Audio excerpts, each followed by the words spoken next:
Mətnə əsasən nöqtələrin yerinə yazıla bilməz.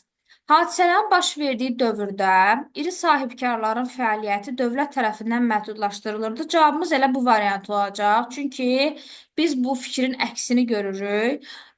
O dövrdə Ağa Musa Nağıyevin fəaliyyəti hətta Nikolay tərəfindən də qiymətləndirilir. Əhalinin bir qismi maarifdən uzaq idi. Bu fikri biz burada dövrün cəhalət girdabında boğulan xalqın maariflənməsinə yardım etmişdi. Bu cümlə ilə təsdiq edə bilərik.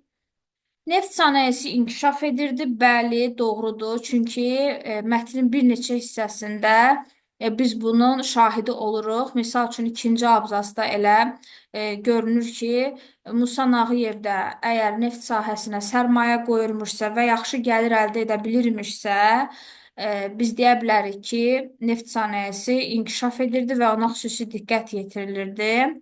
Neft sənayesində böyük sərmayə qoyulurdu. Bəli, bunu da dedi, doğru fikirdir. Qızlar da təhsil ala bilərdilər. Bu da doğru fikirdir. Çünki burada qeyd olunur ki, o 25 müsəlman qızın təhsil haqqını ödəməyi öhdəsinə götürmüşdü. Düzgün cavabımız birinci cümlə olacaq.